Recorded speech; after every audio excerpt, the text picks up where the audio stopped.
Dr. Moss became interested in me. So she ran a study on me, starting in late 69, maybe early 70, lasted by the 8 to 12 months, was published in a refereed medical journal. Mm-hmm. Keep watching to learn more.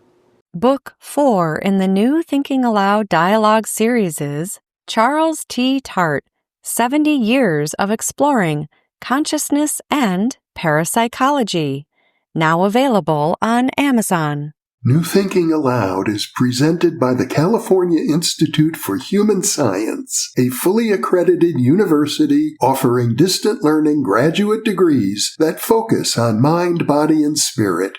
The topics that we cover here. We are particularly excited to announce new degrees emphasizing parapsychology and the paranormal. Visit their website at cihs.edu. You can now download all 8 copies of the New Thinking Aloud magazine for free, or order beautiful printed copies. Go to newthinkingaloud.org.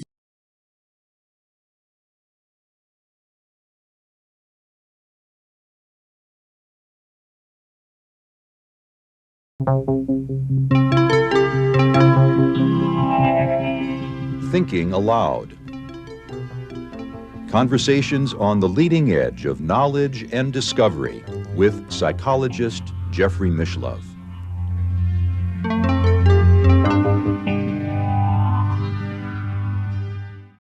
Hello and welcome. I'm Jeffrey Mishlove. Today we'll be looking at parapsychology at UCLA from an insider's point of view.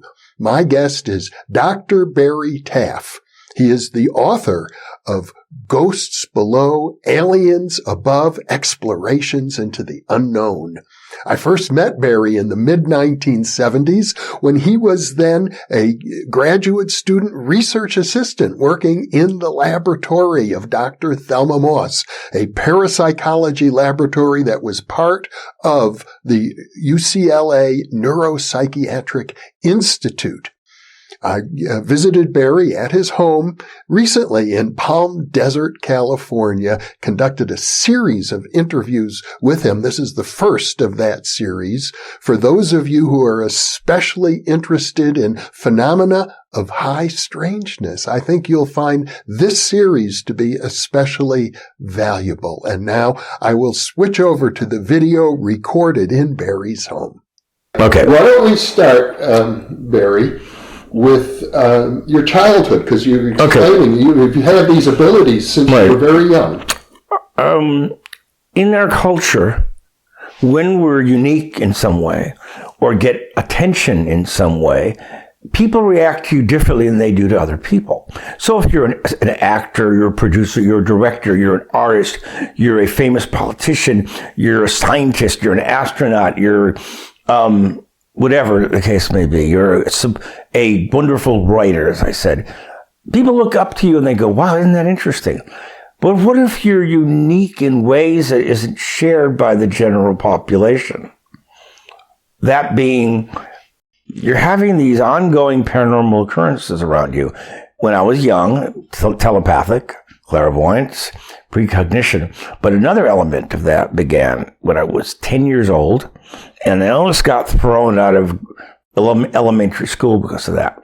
We were having recess one day, it was a warm day, and we have recess, everyone's playing something outside. A little girl named Christine is walking towards me, blue-eyed blonde girl, a sky blue dress with a big flower on the top.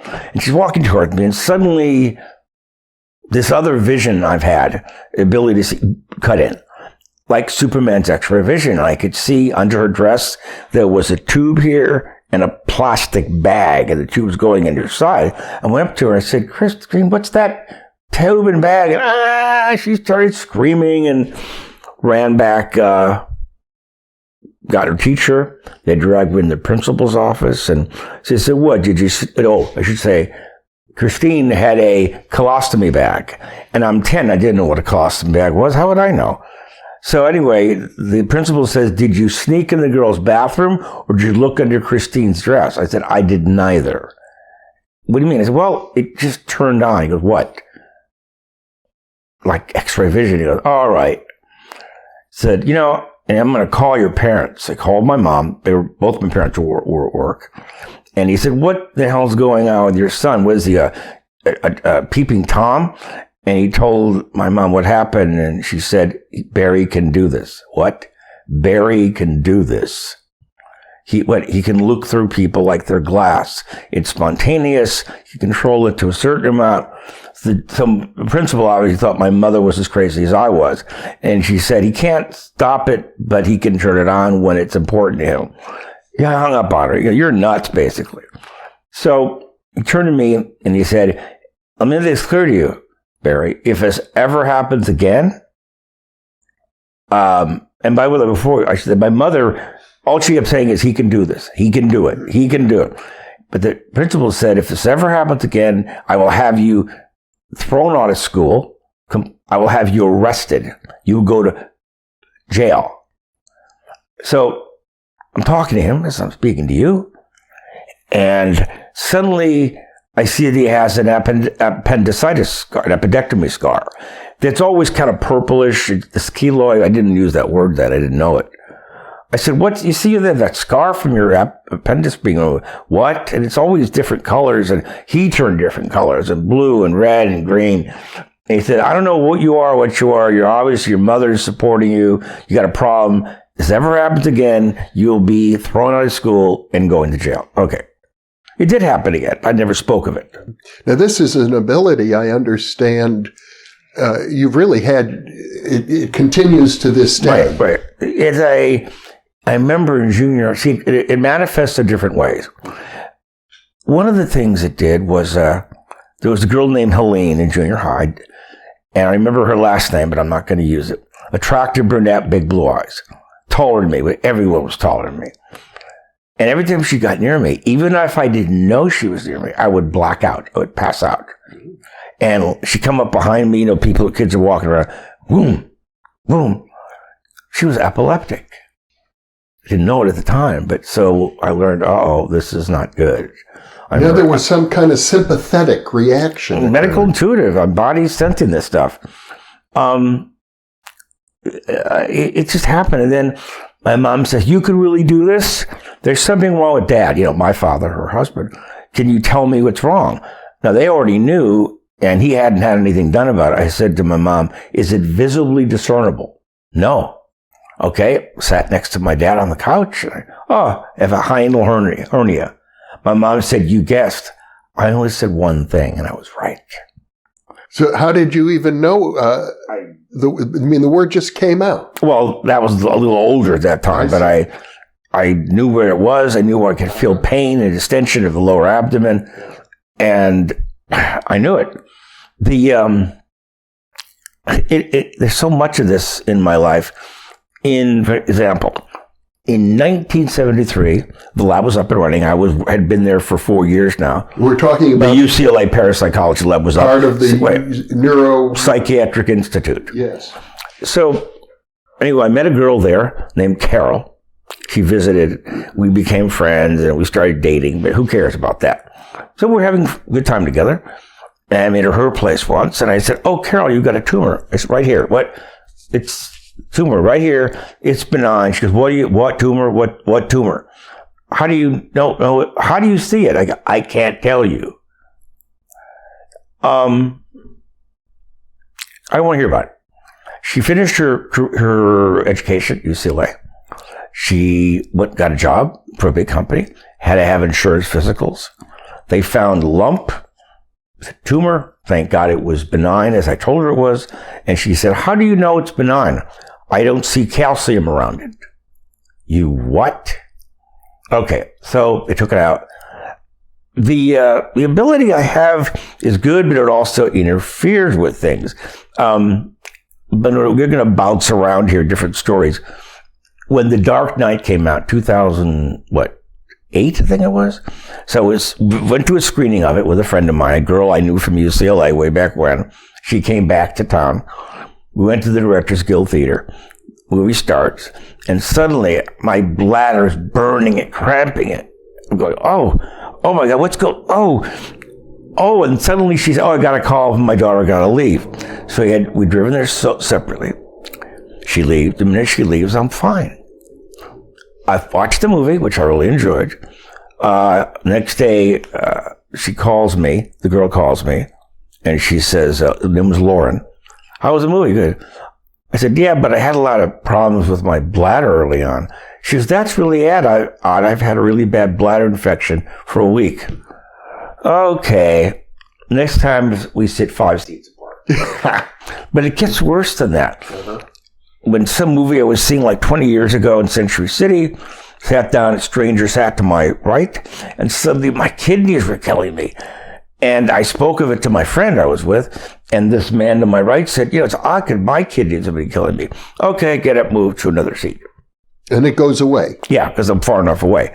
In other words, proximity is important here. Yeah, exactly. Let me take a drink. I'm getting a little dry here. I remember I was at a party like in 1972 or something in Hollywood. I met this guy there named David, shook his hand, and I said, whoa, I can't be near you. Why? You have a rheumatic heart. How do you know? I can feel it. Okay. In 1991, I think it was, or something like that, I don't know. After late 90s, maybe. Old girlfriend popped up. Hadn't seen her in a year. She looked great. No lines, no wrinkles, no fat. But she was acting really weird, so I didn't want to bring her into my place. We're outside. It's a warm day, spring, and she's wearing a halter top. And her name was Linda. So we're talking, and suddenly I said, what's all over the top of your chest? It looks like a jellyfish. What? I get closer to her. I go, oh, you better go see an oncologist. Why? Because your chest is riddled with tumors. What? You're riddled with tumors. Yep. Correct. Riddled with tumors. She had to have a mastectomy. Both breasts had to be removed and reconstructive surgery. I was on a date in 1983, blind date. A friend of mine was a casting director. He set me up with those friends. Beautiful girl, looked like a young, short Jane Fonda. Very attractive. So we met for dinner. And he says, oh, your friend said you're psychic. Like, what can you do? I said, well, I can diagnose you because you can, well. So I do my thing. And I said, oh, you have a follicular cyst in your left ovary. You have endometriosis. And you have a lower GI problem. Oh, what? I repeated it. She went to your OBGYN. Yeah, the follicular cyst was there, left ovary, endometriosis. And the doctor said, who told you this? This guy I went on a date with. He's a doctor, not a medical doctor. What? How can, so her doctor called me. How do you do this? I can't tell you. Why? Tell me how you breathe. You understand what conveys from here to here? No. This has been an ongoing problem with me. I presume you haven't worked professionally as a medical intuitive. No, actually, one of my friends about 20-some years ago wanted to see if I could make money doing this. I said, well, several people have paid me money, but it's like they're in desperate need of help, and I don't want to deprive them of hard money. My job's to help them. I tell them, this is what's wrong with you. Go to your doctor and check it out. I never tell them what to do, ever, because I'm not a medical doctor. So, but this led you to pursue an interest in parapsychology. Right. Yeah, that it was part and parcel of it. How did you get connected with the laboratory? One more story. Okay. To show you how remote this thing can be, literally. In late 2014, I met this girl online, never spoke to her, and she looked like a young Joan Collins, just beyond beauty. Incredible beauty. So I'm looking at her pictures and just overwhelmed. I got this sudden feeling this is a really sick girl. And she's like almost half my age. I'm looking and going, whoa, she's sick. And it feels like her her blood chemistry is shot, problems with her heart, problems with her GI tract. And I finally talked to her. Her name was Nicole. And I said, look, I have to say something. As beautiful as you appear in these pictures, you look sickly to me. She was born a blue baby. Her umbilical cord was wrapped around her neck. She almost died. She's been plagued with medical problems her entire life. So I said, I can't meet you. Why? Because I'd be sick around you all the time. And I can't do it. But these are the type of experiences that led me to end up in UCLA's parapsychology lab. I was having them a lot growing up. Lost a lot of friends. They were freaked out because of me. So at the time, I knew there was a woman named Dr. Thelma Moss who ran the parapsychology lab. I wrote her, no responses. I called her, messaged the switchboard. There was no voicemail like there is today. She never responded. Okay, forget it. I met one of her graduate students when I was an undergraduate. And I told him, and he said, okay. I talked to Dr. Moss. She finally called me, or I called her or something. And she said, let's come over to my home, Beverly Hills, minutes from where I lived with my parents. I could just walk there.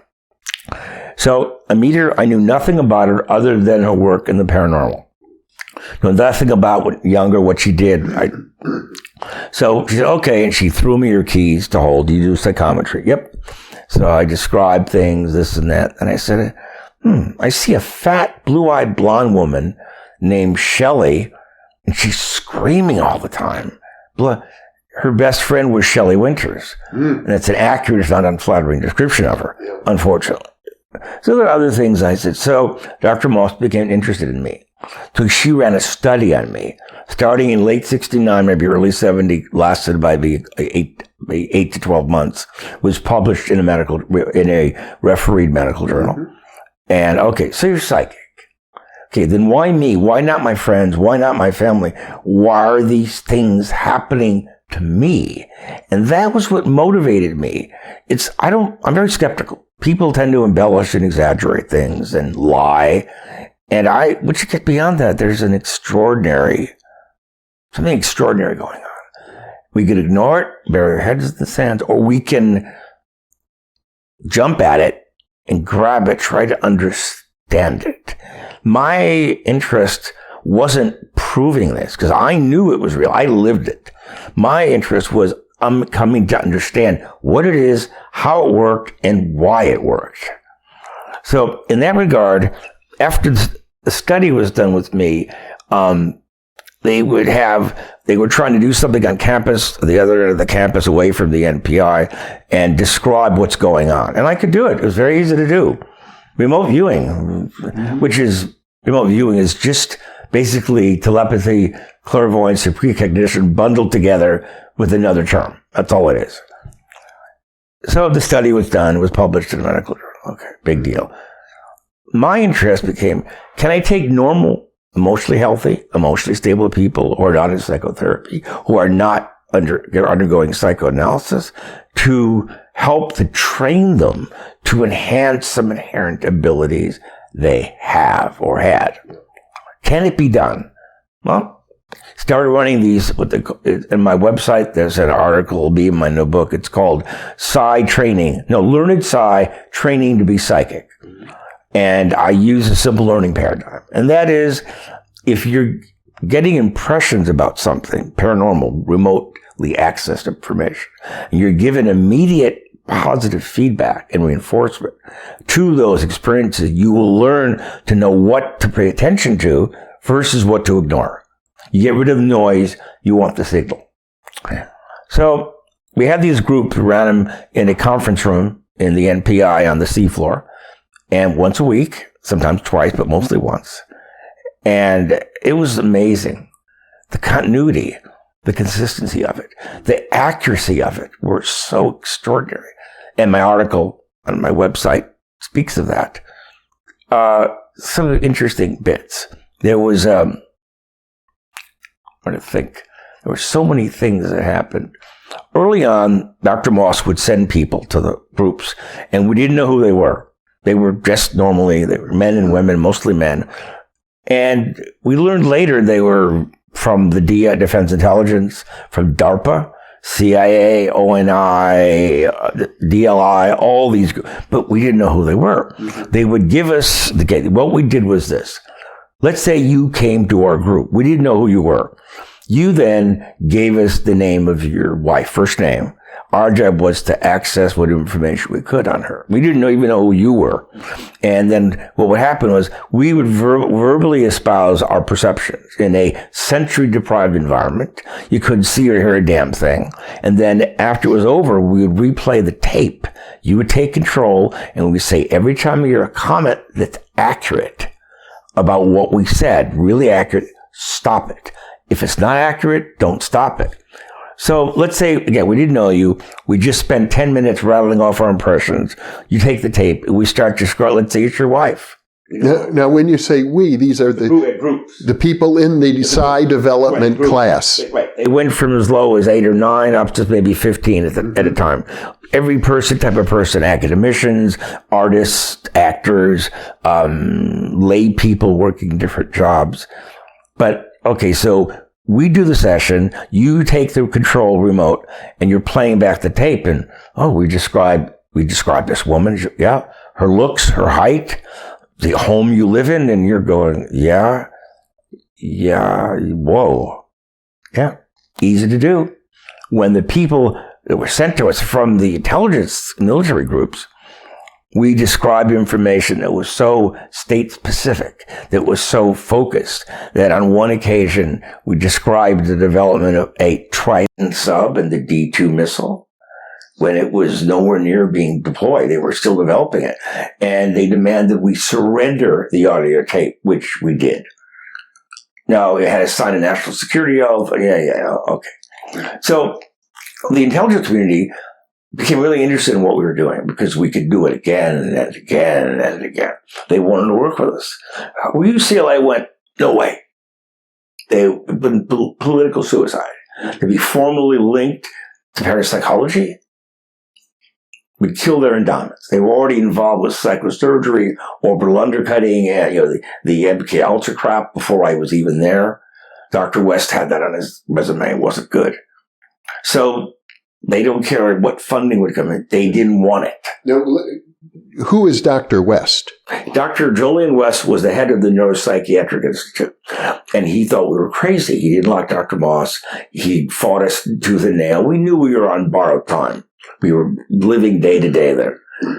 And the last thing the NPI and or UCLA wanted was to be formally associated with the paranormal through a grant or funding that came through an intelligence. In other words, they allowed Thelma Moss to do this research on her own dime, basically. Correct. Unfunded. Yeah. But we got offering of funding. And from the intelligence community, UCLA went, well, no, it's not going to happen. Thank you. Then I filed grant applications with the NSF and the NIMH. They were interested. The National Science Foundation, National Institutes of Mental Health, yeah. And UCLA said, we want nothing to do with it. End of story. But we kept doing these groups, and it was so many incredible things that happened during these years. We did thousands of them. And the continuity is pretty amazing, the results we were getting. One time there was this girl came to the group, and I can't give you her name because she's probably well known today. She's a retired physician. We knew her a little bit. I knew a little bit. I didn't want her there. Dr. Moss wanted her to go. She came in, and she decided to be a target. She gave us a name. Forgot his name. A male name. We start describing a huge home with big glass walls, a lot of foliage around, very beautiful, striking, and a kitchen that was lined with empty jars of Bako bits. And we described the man. We're trying to pronounce a name. We could Hemmel, Hurl, Hall. Okay. Then we start describing he's being beaten badly and mugged, hard, bad, really bad. So, we go through the feedback session. This girl takes the remote, and she says, well, that's his house. Perfectly, you got it down. Lines empty jars of Bako bits. Yep. His name was Hormel. He was the Meat King guy. So it was accurate. She said, he's never been mugged or beaten. What are you talking? Okay. Days later, she calls the lab. Remember the session the other day? Yeah. Well, that night, this man was being viciously beaten and mugged when we were doing the group. but she didn't know it. And this guy was in San Francisco. So when you do the group, you have everybody together in the same room? Yeah. And they're all listening to each other's impressions? They're spontaneously emitting. They're not listening to each other. It was everything. Everybody was separate. Mm-hmm. And one of the most outstanding things, we got bored with the real time. Okay. This woman came. We had a lot of entertainment people coming through. I didn't know why. I didn't know about Thelma's background as a writer and an actress at the time. So this guy comes in and he brings us this stunning woman, forgot her name, older than me, maybe 12, 15 years older than me. And she gives us the name Al. Al could be anyone, We start describing about 6'2", bulky, stocky, blonde, brown, medium brown hair, blue eyes, weird voice, violent as hell, explosive, very anxiety-ridden, depressed, no coping mechanisms at all. And we kept seeing him beating her and beating her and beating her. So we finished the session. She takes the control. The man she was sending was her husband, Albert Salmi, the actor. You'd know him in a heartbeat if you saw him. He was in 3 Twilight Zones. One was an hour version. He got a very strange voice. He always played heavies, bad people, villains. And, everything was right. He used to beat her a lot. And we warned her, we said at one point that you better get out of it or he's going to kill you. Now, some years later, almost to the day, he killed her and then he killed himself. So, not good. But the most extraordinary thing that happened dealt with our first venue into the precognitive mode. We could do the real-time stuff over and over, month after month, year after year. We could do it. Mm-hmm. Let's try something different. Let's go forward a week in time. Our job was to describe the first target of the next week in detail. So, sensory product environment, talk ourselves into a hypometabolic state, altered state of consciousness. We describe a beautiful, tall, blue-eyed blonde woman. Now, each person in your group is making a separate description. Correct. They're writing it down? No, verbalized. Tape recording? Right. And then your job is to sort of find the consensus? But to see if to hear what everyone says and see if there's continuity for one, but also the specific accuracy of what they're saying. Mm-hmm. So, this last session of this group on a Wednesday, we described this tall woman, blue-eyed blonde, pantsuit, beige, very professional looking. We described a 3-star home in the Hollywood Hills, a baby grand piano, and we see a tall man, 6'4" maybe, dressed in black pants, black shirt, black boots, black hat, black mask, black cape, black gloves, an imposing belt, and a sword. What? Zorro. Oh, wait. We hadn't got there yet. And we thought we were losing our minds. So next week, new people come in from third parties. Every new person gets a sealed envelope with a piece of paper and a number from 1 to 12. They come in, they sit down wherever they want. In our session, we named the one chair the person would be sitting in. There were 24 chairs in that room. Each chair had a number on the bottom of it, which you could not see unless you flipped the chair over. So, week goes by, the new people come in. Okay, we roll the dice. We tell people, open up your packets. If your number matches the dice, let us know. The woman goes, oh, it's me. We didn't remember. It was a week ago. Take the tape, play it back. Anything that's accurate, stop it. We didn't even know who she was. Stranger. Tall, blue-eyed blonde. Perfect. How are these people solicited? Through UCLA, ads in the Daily Bruin, word of mouth, through Dr. Moss's efforts, through regular members that participated with it. They were coming in so fast and friendly, we had to actually diminish our intake because we could have, the whole room would have been filled with people. But let me... And the people in the class, did they stay with you for a long time? Some did, some didn't. it takes a lot to alter the way we perceive things. We're taught to deal with sensory cognition, input. And if we start getting input, more subtle input, that's remote in its nature, we tend to ignore it. What this group was doing was reversing that role. Ignore what's around you. Focus on your mind's eye, what you're seeing inside your head. And I'd say about 5% of the people showed really, really incredible ability. It'd be like if you took a bell curve. So at one end, you get nothing happens. The other end are superstars. And somewhere in the middle, they get the ups and downs, variables, the weather, their moods, their personal lives, whatever. And we had one of the best responders was a man named Steve. He was a writer.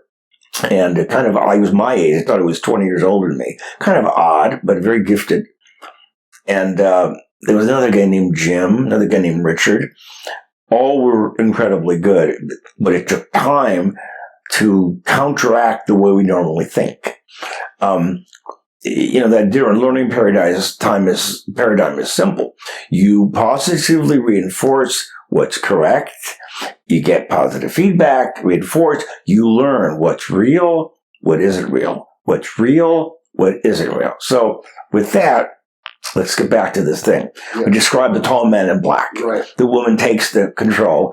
The very first thing she says before she starts the tape is, she said, how do you know who I am? What?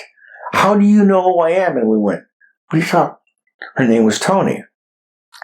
Tony Williams. Who's Tony Williams?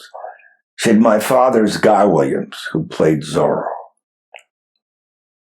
The clothes she wore was exactly what we described. She sat in the one chair we named a week earlier. Could have been coincidence. The house, 3-story home, baby grand piano, yep. Her father was Zorro. What are the odds of that? Good, wait a minute. When did you make this tape? A week ago. I didn't know I was coming here 2 hours ago. And I was chosen randomly. How? Yeah, exactly. How? I got a weird feeling that down deep, when the paranormal research ends, because we understand it, we're not going to like what we learn. Parts of it, they're going to run counter to everything we know and believe in. We know the past is immutable. It's fixed. We assume the future is random and chaotic. What if it's not? What if there are elements, the information? One of the things we came to learn in these groups was that the past's information still exists. Your future's information already exists. Information at different locations is accessible. The question is, can we access it through a mechanism and put it to use to benefit the human condition? That's what it comes down to. And what we saw, so depending on what you call the phenomenon, will determine what it is to you. If it comes from the past, retrocognition. The future, precognition. The distance, clairvoyance or telepathic. Mind to mind, telepathic. It's all the same thing. We're accessing information. Period. But wait a minute. If that means everything coexists, I said, wait. And I thought, well, this is in the 70s. And, what's the best model for this consciousness? My car was in the shop. I take a bus to UCLA for a couple of days, and came home at night. I could see, I'm in the bus. I could see the windows. I could see my reflection in the windows. I could also see outside, all in the same frame of reference. And I thought, it's multiplexing. It's holographic. Every equally distributed information. Space and time, and at this level, everything coexists. The information is there. Question is, can we access it? And then can we change the shape of things to come? How many degrees of freedom do we have? What if we had a machine that could see the future? Independent of our consciousness with all the noise, the primary process. And we saw a future we could not change. Then what? 1976, I think it was. Yeah. Dating a girl. Now, I've been a pilot since I was 16. I know a lot about aviation and flying. I used to love it. But I never became a commercial pilot because I'm too small. My vision wasn't good enough. So, anyway, with this girlfriend, and I'm sound asleep, and in my dream, I'm piloting a 747. It was red and white. That was TWA. I'm in the cockpit. Suddenly, all the controls go dark. Dead stick. And the drone of the engines go out. We're falling and falling. We're on the approach to South Africa, and asked me how I could know that, because you don't fly high enough to see continental divides like that. And we hit, and boom, I blow out of bed. I'm sweating profusely. Oh, God, I just crashed into this. What? They had a perfect service record. They just came out a few years earlier. There have been no crashes, 747s. So I wrote down 747 TWA on approach to South Africa. On what day? What week? What month? What time? I don't know. A few days later, the first 747 goes down on approach to South Africa. It was a TWA. Oh. So if this happened today and you called the FAA or Homeland Security, you'd be arrested. Okay, we're seeing that you caused the event rather than perceived it. Early on, okay, so anyway, the groups we were doing, they were very consistent. The ability, they blew me away. And a lot of the people had problems coping with this because it opened them up to a new vista of their perception they've been ignoring. Yeah. And some of them had really volatile reactions. There was a man who came in and we didn't know who he was. And we described him murdering someone. He jumped up, slammed into the door. It was pitch black and knocked himself out. Then he got up again and ran out. We never saw him again. Another time, there was, I think there was oh God, there's so many of these events that happen. Remember, this went on for month after month, year after year. When the lab closed, we moved off campus to offices in Westwood. What year did it close? 1978. So we had more to do. We didn't finish. So we moved. My friends who were psychologists had offices, and we moved to their offices. Then when they closed, we moved to homes. And then it just stopped because everybody moved away. But the best performers had the most difficulty coping with this newfound insight. Imagine if you're blind, God forbid. You can't see. And suddenly you're given sight. Oh my God. Look at that, it's gorgeous. Look at the trees and the flowers and the sky. Oh, the ocean. You're overwhelmed like, God. Once this aspect of consciousness is opened through their own mechanism, it's a surprise. You're overwhelmed by it. Again, it's like a blind person finally being given sight. And we tried another session. May I ask you, Barry, since you had the same abilities since childhood, I'm assuming it was natural for you to integrate it. You didn't have that problem yourself. I eventually learned to keep my mouth shut in certain environments rather than deal with the legal manifestations or ramifications of what I said. And other people found the same thing. It's easy to open that door, but closing it is really a bitch. And I'll give you another example that will be forward the precognitive effort. Weeks later, let's try the same thing. It worked so well. So, we did it, and everyone kept seeing fire, fire, fire, fire, fire. What? Fire. We smell this fire. I thought we were losing our minds. Okay, the next day I'm up back in the lab. Fire engines are coming to the NPI. That room we were in caught fire. Sparking a spark from the outlet behind the curtains, set it on fire. No wonder why we're seeing fire. It was imminent. It's the bottom line with the paranormal in an informational aspect is that I believe that you could perceive any place we want on the earth if you can access that information. Call it remote viewing. There is no future, there is no past. It's a giant now. Can you separate this from that and that from this? Yes. There was, I'm trying to think. There's the mental element of this, to me, seemed normal because I've lived with it my entire life. I thought everyone should be able to do this. Maybe they can, but they've never been trained to work on it. But the group did amazing things, and Dr. Moss was always sending people, submitting them actors. We had some directors who were regularly attending. And one guy, I can't mention names, because one of the persons deceased, but I think they have family. He came in, brought in from a director who was attending. And famous actor, you'd know him in a heartbeat. And he gave us a woman's name to target. And we start talking, wait, this is a man or a woman? It's a man or a woman or a man? She was a transsexual. And he freaked out. Lights came on, he just left. We found out it was accurate. The basic problem with all this is, what are we to do with it? Once we know more, as we do now, what are we to make of this? And what was interesting, I remember reading a lot of the skeptics' rebuttal from the remote viewing data that was generated, and they did really incredible work, that, it was coincidence. It was luck. When we did the thing with Zorro's daughter, we guessed, we did probability. Come on! I crunched the numbers for what we did. It was so astronomical. You had a better chance of being able to fly without a plane. So the mental stuff was beyond it. But then occasionally things would happen in the group that went beyond the mental element, the psi element, or the ESP element. They went to psychokinetic.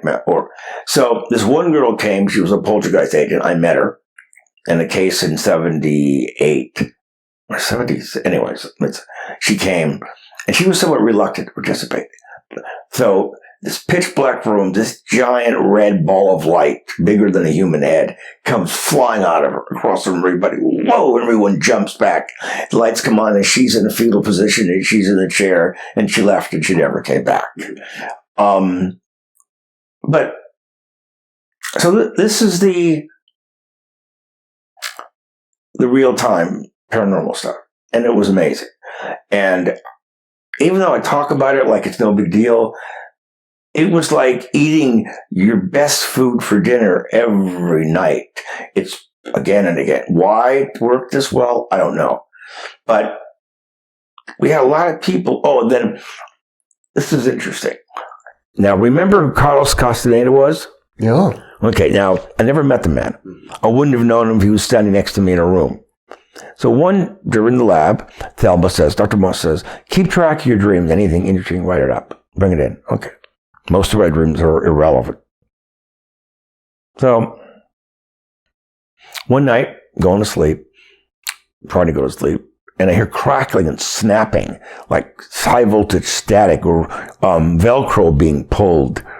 And I look up at just beyond the foot of my bed. There's a woman wrapped in flames, sheathed in flames. Huh? What? And it got closer and closer, and it got right to the foot of my bed. It was a blonde-haired, blue-eyed, blonde-haired woman. She was sheathed in flames. She was screaming, but I could hear no sound. I felt no heat, but I could see the flames. She was wrapped in it, like this. I got up, looked around, nothing. I brought it in the lab the next day, and Dr. Moss told me a few days later, that night, Carlos's girl was immolated in the fire. I didn't know he had a girlfriend. I didn't even know what she looked like. My description was correct. So my input screwed up the experiment. What was the experiment? It was to keep, Carlos was trying to do something with affecting a lot of people's dreams. Oh, okay. So, yeah, I had So, in other words, Thelma had been in touch with Carlos. Yeah, she knew him. And he had asked her to engage in an experiment involving dreams. Well, she asked him. No, he asked her, and she agreed, and she told different people in the lab, and I was sort of her psychic pet. Oh, so yeah. She told me, and it was amazing. It was really, really amazing. And did you say she died? Yeah. She died. She was immolated. The woman was immolated. The girlfriend was consumed by the fire. Oh. Now, I didn't know he had a girlfriend. I didn't know what she looked like. I sure didn't know that she was consumed in a fire. So what happened? Back in 78, I began having dreams, or maybe late 77, about the lab, and they're very terrifying dreams. The dreams were we were all in the lab, Dr. Moss, myself, and Carrie, and forget of all the other people, that Francis and whatever. And Dr. West comes in, and he's yelling how much he hates what we're doing and why we're doing. You're crazy. This is BS. We're wasting our facilities and services on you. I'm going to shut you. And then before he could finish it, in the dream, the whole room starts to shake, a violent earthquake, and we're bouncing. And oh my God, we're suddenly falling. And then we stop. What? And then we're moving horizontally down the street, the room. We look out of the window, which faced the west from the lab, and there's a wooden plank up there. There's a woman up, looked like a decayed corpse of a woman there, and she's whipping horses. And there's a really horribly mangled dog next to her, German Shepherd, and it's pulling us. And then suddenly, we stop. So I open the door to go out. Now, this is all in your dream. Still in the dream. Yeah. Open the door to go out. No hallway, no NPI.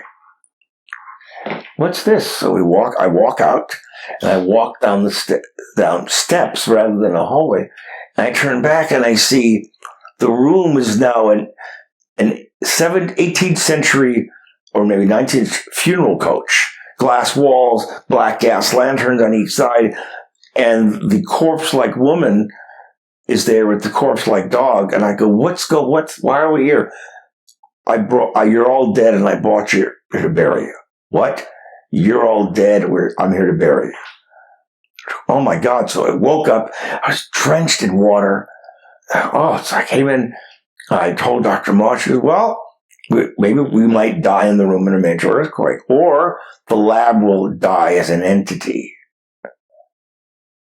And okay, not long thereafter, Dr. West comes in. It's over. He's going to shut us down. When you say not long, within... I'd say within about a month or two. He comes in, and he's going to shut us down. Gee, what a coincidence. I have this terrible dream. The lab is going to die as an entity. We're not going to die, but the lab will die. So Dr. West leaves, and I ran out in the hall. Oh, Dr. West, can I speak to you a moment? Okay, I'm busy. Just 2 questions. Do you have a sister? Oh, Troy, the corpse-like, in the room, when he saw the placard and the decaying woman, he recognized it as his sister. He went, oh my God, that's my sister. And that's her dog. We were in the dream. In the dream, he sees this decaying woman. Oh my God, that's my sister. The dog is her dog. So he jumped in the dream. Yeah. So sorry about the continuity jumping around. But in the hallway, I asked, do you have a sister? I did. Oh, she died of cancer. She wasted away pretty badly. Okay. She had a dog. Yeah, she had a German Shepherd, big one. But he was terribly mangled in a car accident. He died before she did. Why are you asking me these questions? I can't tell you. So in the midst of all this chaos, all this primary process, this Roger Corman horror venue with the dark earth and the fog over it as we're walking down was reality. Yes, we did die as an entity. Yes, Dr. West did have a sister who died when she was younger and a dog that was mangled. So reality in the midst of fantasy. Yeah. And that was when the lab ended.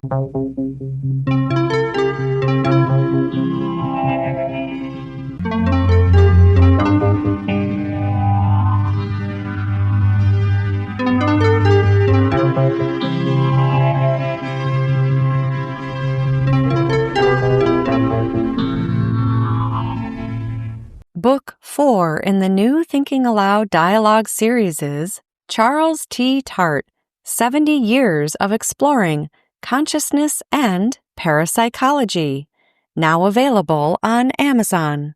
New Thinking Aloud is presented by the California Institute for Human Science, a fully accredited university offering distant learning graduate degrees that focus on mind, body, and spirit. The topics that we cover here. We are particularly excited to announce new degrees emphasizing parapsychology and the paranormal. Visit their website at cihs.edu. You can now download all 8 copies of the New Thinking Aloud magazine for free, or order beautiful printed copies. Go to newthinkingaloud.org